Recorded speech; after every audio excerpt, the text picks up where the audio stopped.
Barbell Brigade. I'm Gio. I'm Charlie. I'm Lou. I'm Silent Mike. And the reason why we're laughing is because before I introed this video, Silent Mike made a comment to Lou that he had 3 big bulges. And looking at his crotch area. I didn't say that. That threw me off I a didn't little say bit. that. Anyway, That was rude. what are some 3 tips to help you? You're still looking at his crotch. There you go.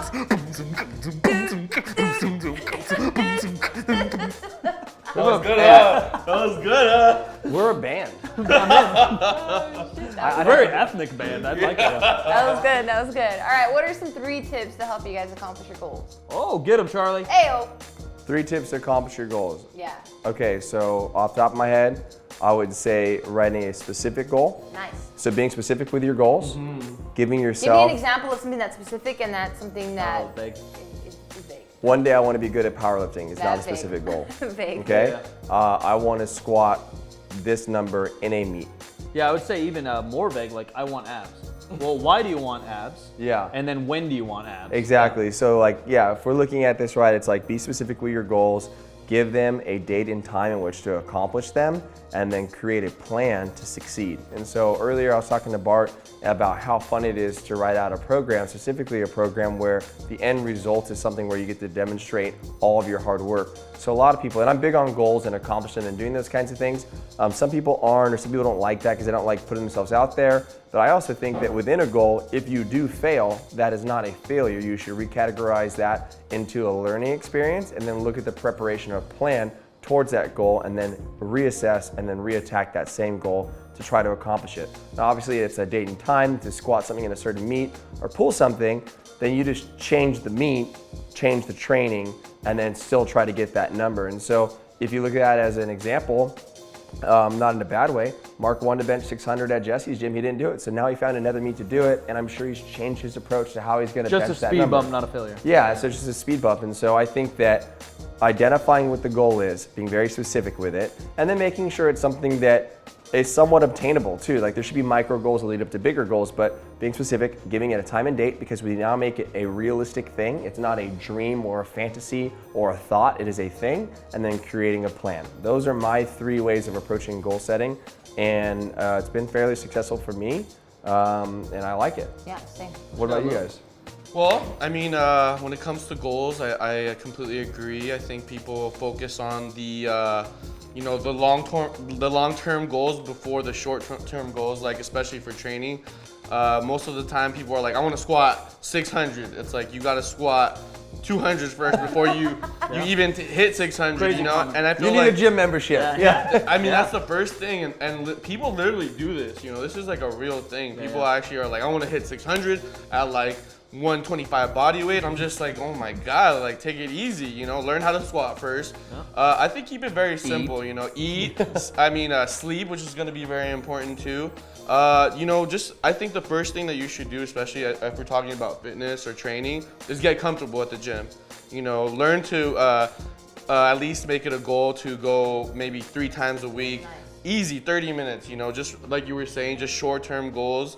And you could feed off of that. And once you accomplish these really short-term goals, it's gonna make you feel better, it's gonna make you feel accomplished, and it's gonna help you reach those long-term goals, you know? Once you start working out at the gym for like 3 days, 30 minutes, maybe that could turn into 45, and 45 could turn into an hour. And that's gonna give you more practice to do better and be better as far as training. Being committed, and as far as like, controlling your emotions and your thoughts, because I think a lot of people get really lazy. Yeah. They get very discouraged. Or complacent. Yeah, I mean, you have to have a lot of positive self-talk. You know, you have to be very encouraging with yourself. Everybody can be encouraging and give you some positive feedback, but that's not going to do nothing at the end of the day, because it's really up to you to do it or not. Well, because it's whose goal is it? It's yours. Yeah. Yeah. Just to piggyback off both of theirs, because mine are very similar. Kind of with Charlie's is like I said, like kind of the why. And that's kind of his with being vague or specific. If you know why you're trying to do something, and it should be a deeper why. It doesn't always have to be super deep, but okay, you want to be successful. Well, one, why? What is success to you? And then why do you want to be successful? You want to be successful because you want to get married one day and you want to be financially ready to take care of your wife or whatever, right? Whatever it might be. Yeah, wifey, we heard that. True. I Shout saw out to his Wifey. His pecs were dancing. You got excited when you said that. Two kind of along Charlie's lines are kind of make a long-term goal, short-term goal. If you guys want to get into a little more specific, maybe long-term 6 months to a year, you can have beyond that, but beyond that, it gets really hard to deal with, right? Like you said, I'm just starting This this. seems so far It's because away. you lose track of it most Like, of the where time. is it? you If know? you start powerlifting, you just started powerlifting this week, and you want to break a world record, pump the brakes. Let's try to, squat a PR in 2 months or a month or something, right? So long-term goal, maybe a year, 6 months, and then you got to chop that down, make the plan, right? I kind of put that all into one of my tips. And then the main tip that I learned from a young age from my first mentor and my basketball coaches is just do one thing every day that makes you better or heads towards that goal. So sometimes people are like, well, I only lift 3 times a week. That's kind of hard. Well, make sure you get 8 hours of sleep that day. Make sure you do your mobility that day. Make sure you eat right that day. You don't need mobility. Yeah, I don't need mobility. I'm Gumby. Or in basketball, like I would bring a basketball on days I didn't have practice and I would dribble to class with it. I'm just that weirdo dribbling to class, not talking to anybody, or whatever it might be. You do one thing every day, and once that becomes habit, then you don't have to think about it anymore, and then you can do another thing that day, right? So you're not getting good sleep. All right, I get 8 hours of sleep. That's my goal today. Tomorrow, 8 hours of sleep. Tomorrow, 8 hours of sleep. After a month, that's obviously habit. You've scheduled your time better, which obviously will lead to goals elsewhere beyond just this fitness goal or whatever. All right, today I'm gonna freaking track my nutrition. I'm gonna be perfect on that day. So now you got your sleep, you got your nutrition, you got whatever it might be along the way. All right, now I'm gonna get a massage every week. I think too with, I really like that with goal setting too, you have to understand a proper way or a smart way to create a goal for yourself. So I'm huge on not putting anyone in a box. Like anyone can accomplish anything they want to do. We talked about this at the house and I really truly believe in that. But we have to understand that there can't be unrealistic goals on the aspect of seeing things that other people have or that they do and wanting to be that. For example, in personal training for years, I'd had women come in and they're like, I want my butt to look like J-Lo's, or I want this. And they'd use a specific person to identify what they want to look like. The full manifestation of you becoming the best version of yourself is being the best version of yourself. Right. In particular, your goals are going to be the same thing. Like if you're inspired by, like me, like one of the people who inspires me the most, like in the aspect of like a public figure that people see in film and stuff, is The Rock. He's up early, he's always working, he's got a lot of stuff going on. But for me, I admire his work ethic, but I want my success to be my own version. I could be inspired by those things, but if I want to be The Rock, I'm not being Charlie Zamora, and that's important. So you have to be the best version of you. So when you look at your goals, also be inspired by others, but don't create your goal to be somebody else. Yeah, great advice. And I agree with everyone. I see everything as you're saying, and I do it the same way. But one thing that I noticed that I'm sure you guys would probably agree to is that I also try to surround myself with like-minded individuals, because it's something that I've noticed when I was with people that didn't quite understand or support, or even were trying to figure out what I was doing, it was kind of like deterring from what I was doing. And even though I'm not easily influenced by other people's opinions, like because they're my friend and I consider, I do take their, what they think into account, that when they would say certain things, I'm like, oh shit, and I would start kind of questioning myself because, I respect them. But then I noticed when I started hanging out in groups of people that actually understood, what I was doing, and we're also trying to achieve certain goals, I'm like, oh cool, this is great, like now we're all growing together, and you guys are like facilitating something that are gonna help me achieve that. Yeah, it goes a little bit to Lou talking about like self-positive talk. Like that can only go so far if everything around you is trying to tear you down. I agree. Right? So you get around other people, and what I was gonna say about you, like, oh yeah, I need a self-positive talk myself. What helps me is self-positive talk or coaching somebody else and leading them towards their goals. I know Charlie's similar because we kind of come from the coaching aspect. We're like, dude, my goals are so much easier when I'm helping Lou lose weight or whatever it might be. When I'm guiding his goals, like, fuck yeah, dude, we're both gonna do this, right? So you get around those like-minded people, and it's so easy. Yeah, but you're right. I mean, although it doesn't affect you directly, there is a type of influence from negative people, and I think that's a huge factor. I think that's why, like, just relating back to the gym, there's people who I've met for I've known for only for about a year now, but because we kind of have the same goal of getting stronger and better, like you, like, we get along very well because we understand the struggle and the hard work and the dedication that it takes to get to that level or to get better. And I think that's what kind of brings all these people together, which is pretty awesome, I think. Get them, Lou. Yeah. Nice. All right, guys. So why is it important to do the exercises you hate? Because Mental growth? I think that's a part of it. And why are you laughing, bro? I'm serious. And why do you think people hate him? Because they're Because not they're bad good at it. Because they're bad at it. Probably. Yeah. I think mental growth is honestly one of the biggest ones. Obviously, physical growth, you're probably weaker at that. That's everything in life, right? Like getting outside of your comfort zone. Absolutely. Why do we not mind doing this? One, because we're with our friends and we like talking to camera, easy. But then maybe some of us hate writing. Or like public speaking. Like imagine in an audience, I'd be like, "Ugh." Yeah. So then it's okay. It's good to do that every once in a while, just to literally mentally grow. It addresses a weakness, like whether it's physical or mental, emotional. Like if you do something that you typically don't like and continually do it, you're gonna get more comfortable at it and be better. I think for me, one of the main things I'd focus on is that like personalizing this.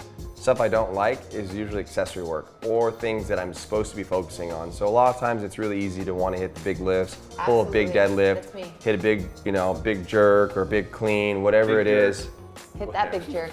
Long story short, if you need to do those things right, well then you're gonna hit this point where the programming calls for accessory work afterwards. And we have this joke kind of with me and my buddy Danny with Caffeine and Kilos, and we said, all right, you're gonna end up doing accessory work. You're either gonna do it as a part of your program or you're gonna get injured, and accessory work is the only thing you can do.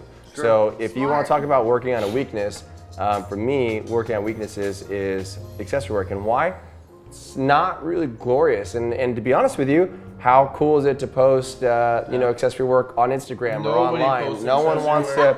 I'm doing band pull aparts. I'm crushing the gym. It's like there's nothing that's like super exciting about that, So my tip for all. Would you agree? Yeah, no, 100%. So a tip for all this is what I do is Mark calls it front loading your workouts, and I just call it warming up like extras. We'll do all that accessory work before our main movement. So pull aparts, boring. Like some called like a primer.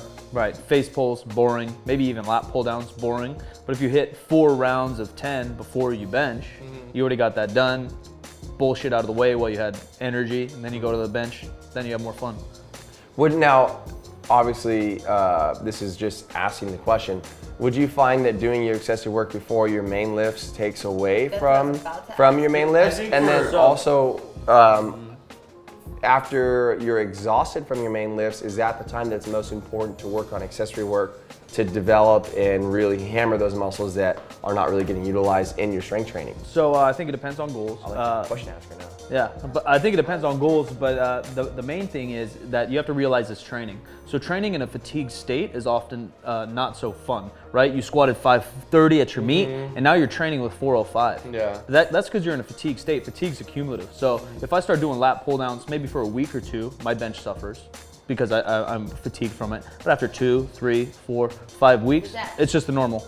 Grow and adapt. So you're saying that Survival of the fittest. is there a point in which that overtakes your ability to adapt to more stimulus? So if you're looking at like a Bulgarian training style or one of those things like maxing out or max, so you're saying that you could build volume over time. Is this something that would beg to prove the CrossFit example right, that capacity can be built and you can acquire more, or is there a fall off? So there's always a fall off, and the fall off is plateau or injury.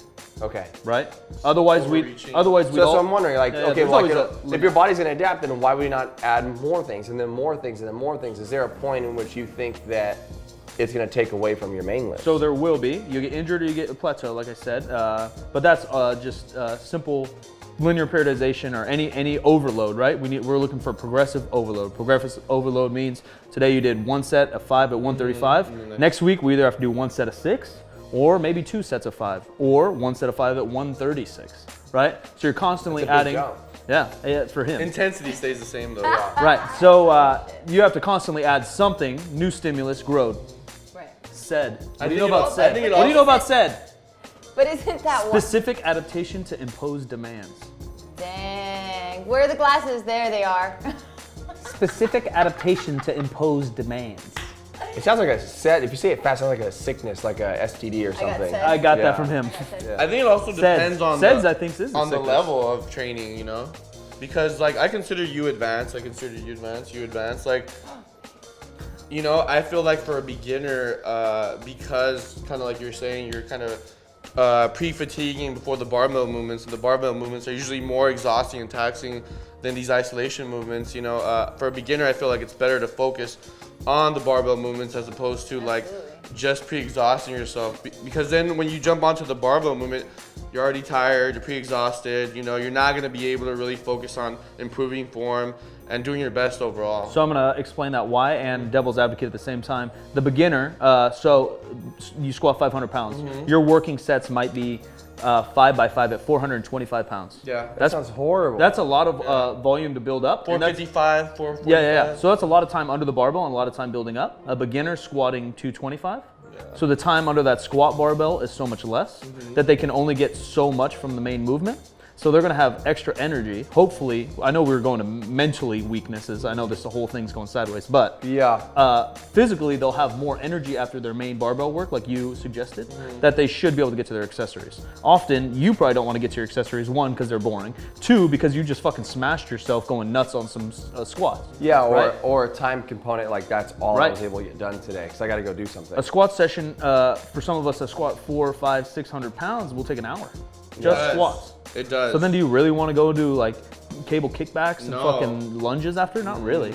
But a beginner can get up to, if they squat 225 max, they can get to 185, do 3 sets of 3, probably in half an hour. Yeah. I agree. And then you're saying a beginner because that's like their body is just not used to pushing that much weight, or a beginner in what aspect? So yeah, I was generalizing that a beginner's weaker. I was looking at relativity too. Like if you look at devil's advocate again, if you're looking at work capacity, I know it's like, oh, I'm on it. No, but if you're looking at work capacity, right? So if all 4 of us, I use this example before, if all 4 of us got into the track and we sprint 100 meters, right, as fast as we could, all 4 of us would end up, the purpose of it was to run as hard as you can. If all 4 of us ran 100 meters as fast as we can, we'd all end in different places, which is an example of our levels of fitness. I don't think that effort changes, it's just where you're at. So maybe it could take that person an hour to get through the 185 and they could be the same way exhausted, but I think what you're saying is, Go ahead. I think maybe what you're saying too as well is that because they're so new, maybe they're not as dialed in or as sharp when it comes to those movements and how they're using their muscles or how their training is, opposed to someone who's new might not be recruiting the same muscles that through that session could fatigue them, but potentially the same. So that's 100% true, but the analogy almost doesn't work because to get to 185, you only take like 3 warm-ups. To get to 600, you have to minimum take 6. So it's not the same as we're running the same distance because we're running a different distance. Warming up to 600s here, warming up to 185s here. Running a 400 meter, but would you it's the say same that? distance. But would you say that like if say like for Olympic weightlifting, right? Yeah. So maybe my perspective is wrong on the aspect of powerlifting. On Olympic weightlifting, typically if you're going to go to a meet, on your 8th lift is the one you take on the platform. So regardless of what weight's on the bar, there's usually 7 leading up to the 8th. So it is different. To kind of time it, right? It's 100% different. It's like bar, 20, 40, Yeah. 60, 65, 70, 80 is what your first snatch is, right? So it's 100% different then. So it's different. So maybe my analogy was Yeah. wrong. So like if you're looking at attempts and approaches, well, even if you're looking at a meet such as powerlifting, you're looking at a powerlifting meet, are you taking, you know, if it is 185, you might be taking 6 to get there, right? I don't know. I would have somebody only take bare minimum. Yeah, I mean, it's But, just. so what's the bare minimum for at a meet? What's the bare minimum amount of? So if Lou's benching 185 as an opener, which is very common, we'd probably go 95, Yeah, 135, and that's it. 165. Maybe. Yeah, maybe. Okay, now what about for you and your opener? So if I'm opening at a 350 bench, Hey. it's a barbell, plate quarter, 2 plates, plate quarter, probably 315 and maybe even 335. But So it's almost double. So your minimal aspect towards the bench press changes because the weight on the bar is heavier? Yeah. Yeah, because you have to. Neurologically, you have to warm up closer to the weight, which is more like weightlifting, Okay. but while saving fatigue. Fatigue's different in weightlifting because it's concentric only. Okay. Our lifts have eccentric. Nice. Wow. Great. Learned something new. It's just. I learned something So new. where are they? There they are. Concentric Yeah. is like the way up of the lift, the way up of the shortening Nobody- of muscles. nobody The cares incentric about that. is the way down. So weightlifting, way up, you don't follow it down. I mean, you follow it down for safety and rules, but you're not under load following the weight down. Bench press, under load, under load. Nice. Okay. There we go. We've learned some things Confused. today. Well, there we go. If you guys have any other questions, please write them What in the was our comments question? below. I don't What? remember. Training your weakness. Yeah, yeah. Why is do it people important? hate it? Oh, why is it important? It's Why? important.